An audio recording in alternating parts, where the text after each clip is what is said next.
共轨技术，区别于传统的柴油系统。这是一个由电控单元控制的闭环燃油供给系统，其喷射压力的产生和喷射过程完全分开，是柴油机节能减排的核心技术。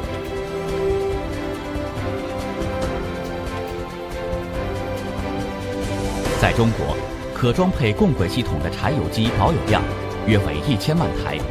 可长期以来，巨大的市场始终被国外品牌所占据。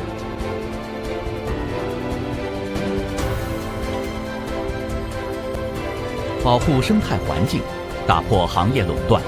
推动内燃机行业健康发展，已成为每一个民族企业肩上的重任。